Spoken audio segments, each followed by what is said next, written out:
We're going to talk about Trump Derangement Syndrome, which is strange to me because I can't ever wrap my mind around it. Now, I don't like wearing anybody's pajamas, but I can't ever get to the place where everything somebody says or does is evil and looking at him or her in that mindset. And that's where our entire national media seems to be. Donald Trump could run out in traffic and save a little orphan from being run over by a truck, and the news story that night would be, would Donald Trump have done that for a Mexican kid? And that's the world we live in now. And how did we get here? I understand the media's left. I understand they hate Republicans. I've never seen anybody drive them as crazy as Donald Trump drives them. Why? Well, because he fights back, for one, in a way that actually lands some punches sometimes, and that's they're not used to that. I mean, the Mitt Romney, George W. Bush, etc. way was, well, they're very biased over there in that Democrat-leaning media they are. That doesn't really cut it. But you start calling people the dumbest person on TV. You say that they're crazy, which. Look, there has been some craziness. One of my frustrations, and I'm sure you feel this too, as a commentator, analyst, whatever we call. People ask, what do you do for a living? I'm always like, media stuff, whatever it is that we exactly do. It's really hard to exaggerate how crazy the left has gotten in the era of Trump. So you try to think of, you came up with this thing of how, if he saved a baby, they'd say, would he have done the same for an illegal immigrant kid?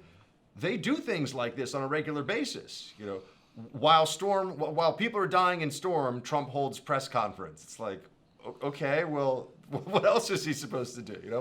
While Trump is asleep at night, a war rages on in some other part of the world. It's like, well, it's bedtime. Like, we're in America. There's nothing that is beyond the insanity that they show on this issue. And I think in part it's because they've conditioned their audience to they just want more negativity about this. That's what I was going to ask. How much of this? I understand a lot of it is real. A lot of it is, I just hate Donald Trump so much and everything he does is evil, so screw him and everything else. But how much of it is real and how much of it is, look, I know this is what my audience wants to see. My audience really, because there are so many choices out there today, I know my audience wants to tune in to see me rage about Donald Trump asking for an extra scoop of ice cream. Yes, it's stupid. I don't really believe in it, but that's what they want to see. Is it real TDS? Is it fake, just pandering for an audience? I guess I look at them going crazy and I think to myself, that can't possibly be real. Like, do these people not have dads? I'm glad I had a dad that was like, that's stupid. You're stupid. Why are you complaining about something like that? Don't be an idiot. Go outside. I feel like everyone needs a dad like that. Well, you can just use basic powers of reason and deduction. You look at, for example, the slew of charges that the media has come up with against Trump. They have called him a traitor. They have called him a racist. They have called him a rapist. They have called him actually insane to the point where he should be removed from his job because of his lack of mental faculties. They've also called him more times than anybody could even begin to count up a liar and a fraud. And there are very few charges that they haven't leveled against the president. And you get to a point where, which is more likely?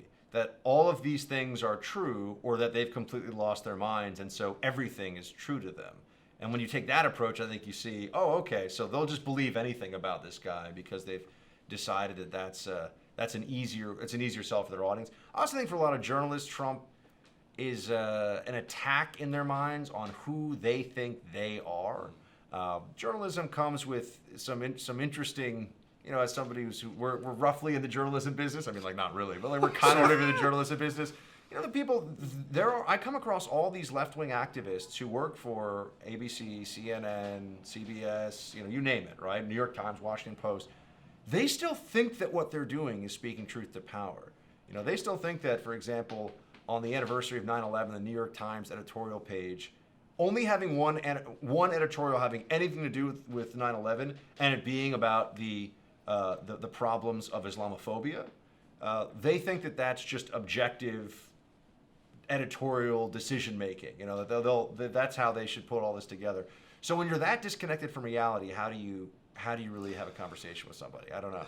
Now, I leave the high-minded things for people who read and think a lot, but how much of it is damaging to the actual social fabric of the United States of America? And here's why I'm asking this. if you look at, the past 2 or 3 years of the Trump presidency, I guess we're coming up on 3 now. Again, I don't think per se. The economy's great. ISIS is defeated. I mean, I understand we're in a little trade tussle, but all that's going fine. Stock market's fine. Record low unemployment, record low black unemployment, record low Hispanic. Like, the actual tangible things that make people's lives better, it's all better. It's been relatively uneventful, and the events that have happened have been good ones. Now, when you contrast that with the coverage of everything has been an outrage every day for 2 years, and I see people who are anxious, and I don't know, what do you mean you're anxious? Everyone's back to work. Everything's fine. And so I view the media as being really, really damaging to how people get along in this country and how people view the divide.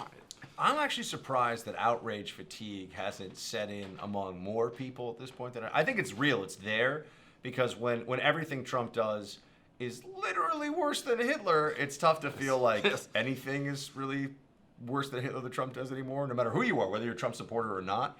So I think that there's going to be at least some segment of the population that in the election year is going to say, you know what, maybe I'll look at some of the things you mentioned, which actually affect human beings' lives.